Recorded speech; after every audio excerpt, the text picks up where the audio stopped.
jiruu baqattummaa dhukkubni gabrummaa kan beeku ni beeka har'a osoo hin taane gaaf tokkoon si hima ammaaf taa'i gara yeroof nyaadhu cora kan jedhuufis dirqameeti malee jaaladheetii miti sababnis dhukkubni gabrummaa daangaa dabre malee hin dhaabbanne ilmaan oromoo sababa gabrummaan biyyarraa baqatan biyya ormaa keessatti yeroo dheeraaf mana hidhaa su'uudii arabiyaa keessatti hidhamuun rakkoolee hamaan saaxilaman yaaddoo tahee jira gurraan dhala 18/2022 ilmaan oromoo kumaatamaan mana hidhaa su'uudii arabiyaa keessa jiran keessa namni maqaan isaa Ahmad Hassan Muhammad jedhamu dhalataa walloo Kamisee kan ta'ee fi Ahmad Alii namni jedhamu lubbuun dabru maddeen keenya achirraa arkanne himanii jiru rabbiin jannatal firdoosiin isaan haa qananiisu maatii fi firoottan isaanii hundaaf jajjabinaaf rabbi haa kennuufi walumaa galatti ummata oromoo hundaaf jajjabina hawwina jiruu gabrummaa mukaati taasiin mormaa kan jedhaniifis kanuma gurraan dhala 18/2022 osuma kun kanaan jiru ilmaan oromoo kumaatamaan biyyarraa sababa sirna gabroonfataan baqatan yaman seenan imala yaman irraa gara su'uudii arabiyaa osoo imalaa jiranii daangaa yaman irraa su'uudii arabiyaa yeroo seenan waraana su'uudii arabiyaa rasaasa itti banuun gaaga'ama hamaa irra ga'ee jiraachuun dhagahamee jira duulli sagalee ilmaan oromoo kumaatamaan mana hidhaa biyya su'uudii arabiyaa keessa jiraniif taasifamuu eegale akkuma itti fufetti jira baqatee biyya ormaatti rakkatee namni kolkatee tokkoon iddoo jirru haa birmannu namni haa birmannu Allamigo sagale sate Allamigo humna isat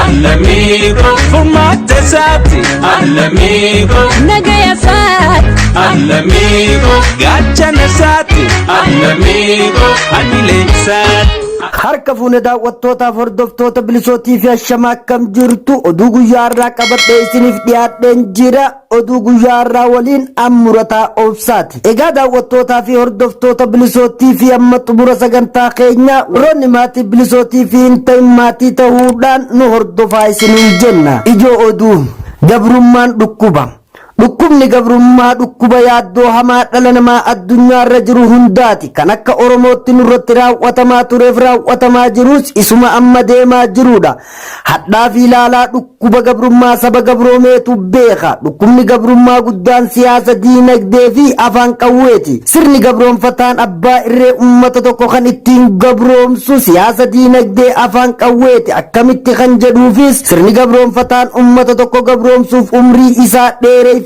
akka barbaadetti gabroonfatuuf olola sobaa gowwoomsa siyaasa warroota hubannoo siyaasa hin qabne irratti banuudhaan soba dhugaa fakkeessee saba gargar qooduun akka tokko hin taaneef olola sobaatiin burjaajeessaa dhaloota walitti hammeessaa tokko faarsaa tokkos doorsisaa tokkos nyaata tokkos biyyarraa godaansisaa kaanis of wallaalchisee akka barbaadetti fe'ataa umrii abbaa irrummaa isaa dheereeffataa gabroonfataa jiraata haa ta'u malee kan faarsees ta'e kan doorsisees kan ajjeeses kan fe'ates dhumti saba sirna abbaa irreetiin gabroomee tokkuma akkuma sangoota sadeen waraabessi gargar baasee tokko nyaatee fixeetti siyaasaan tokko gowwoomsee of wallaalchisuudhaan foon ofii nyaatu taasisa qaroo sabichaa kan hubannoo qabu hidhuun ajjeesuun kaanis biyyarraa godaansisuun sabicha wallaalumatti hambisuuf ija dhaamsuuf akka hin beekamnetti gama barnootaa fi diinagdeetiin akka hin guddanne siyaasaan dhadhabsiisee saba qaroo hayyuu gootaaf qabeenya qabu dhukkuba gabrummaa siyaasaatiin dhadhamaasee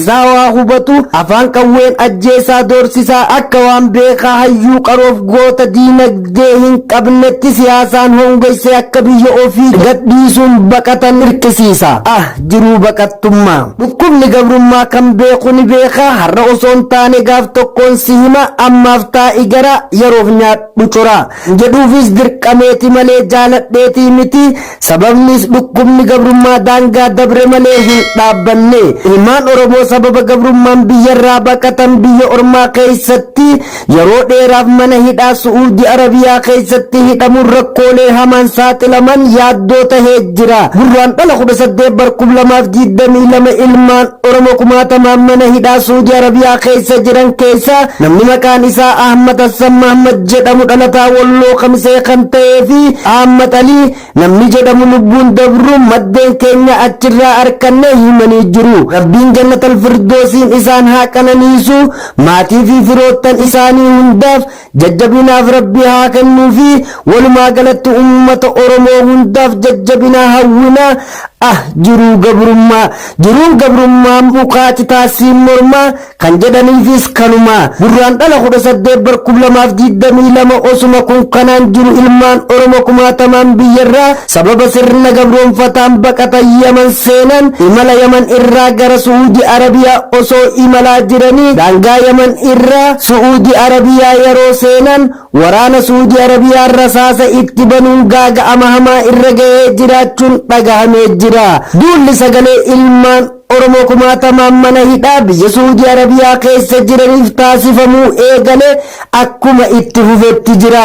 Duulli sagalee ilmaan oromoo kumaatamaan mana hidhaa biyya Su'uudi Arabiyaa keessatti hidhamuun hiraarfamaa gidirfamaa ajjeefaman akkuma namaatti ilaalamuun hafee sarbinsi mirga namummaa irratti raawwatamaa jiru balaaleeffatuuf taasifame itti fufee jira. Ilmaan oromoo biyya keessaa fi alaa keessatti sababa gabrummaatiin gidirfamuu hiraarfamuun ajjeefamuun salphina honga hin qabne keessa jiraachuun dhagahamaa jira. Kunis kan ta'e sababni isaa kan wal nama hin gaafachiifne gabrummaadha. Dhukkubni gabrummaa qorichi isaa dhaloota saba gabroomee jiruuti. Dhukkubni gabrummaa kan fayyu yoo walaboomte bilisoomte qofaadha. Dhukkuba gabrummaa qorichi isaa dhaloota saba gabroomee jiruuti. Dhukkuba gabrummaa kan fayyuu danda'u yoo dhaloonni saba gabroomee gabrummaa akka sabaatti irra jiru hubate akka sabaa gabrummaan irra jirutti falmate yoo gabrummaa ofirraa fonqolche dhukkuba hamaa gabrummaa jalaa of baase walabummaaf bilisummaa birmadummaa mirga abbaa biyyummaa ofii mirkaneeffate qofaadha. Si'a sadi dhiitame si'a sadaanuu ni dhiise. Gaaf tokko Albeert Einstein magaalaa keessa qofaa isaa deemaa ture. Namni kun nama beekamaa addunyaa kanaaf bu'aa guddaa buusee darbeedha. Saayintistii beekamaadha. Yeroo inni magaalaa keessa deemaa turetti dargaggoon isa arganii ilaa Einstein jedhanii walitti agarsiisuun rukutuu murteessan. Akkuma waliif galaniin inni tokko fiigee dhaqee duubaan dhiite.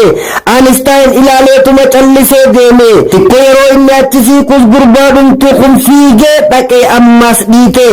Einstein ilaaleetuma callisee deemsa itti fufee erga inni xiqqoo achi fagaate boodas gurbaadhumti san fiigee qaqqabee si'a sadaffaaf dhiite. Yeroo kanaas inuma dhiise. Namoonni baay'een garuu arganiitu rifatanii maaliif ofirraa hin dhoorkitu yookiin maaliif seeratti hin himattu jedhanii gaafatanii. Einstein deebisee namicha kana ofirraa dhoorkuuf yeroo isaa hin qabu ofirraan dhoorka jedhee yoo wal'aansoo itti qabe bakkaan deemaa jiru yeroo barbaadetti hin gahu seeratti himachuuf ammoo manni murtii harree itti himataniin jiru kan nama dhiitu harreedha jedhee bira darbee deeme.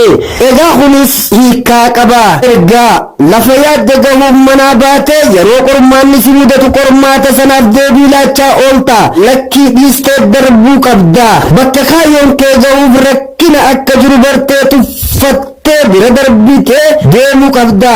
Waa hundumaafuu deebii laachaa hin oolin. Kan siif hin fayyadne baay'eedha.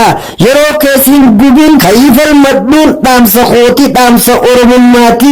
Egaa dhukkubni gabrummaa falmaadhaan xumura argata. Qorichi dhukkuba gabrummaa bilisummaa birmadummaa fi walabummaa qofaadha. Egaa daawwattootaa fi hordoftoota bilisootii fi sagantaan oduu keenyaarraaf qabannee isiniif dhiyaanne asirratti goolabamaa sagantaalee birootiin hamma walitti deebinutti bilisootii fi sabiskiraayib gochuudhaan maatii keenya ta'uudhaan nu hordofaa isiniin jenna. Kan baqatee biyya ormaatti rakkatee namni kolkatee tokkoon iddoo jirru haa birmannu. allamigo sagale sate allamigo unaisat allamigo fumate sate allamigo nagaya saat allamigo gachana sate allamigo anile sat allamigo allamigo l'amigo allamigo l'amigo allamigo l'amigo allamigo l'amigo allamigo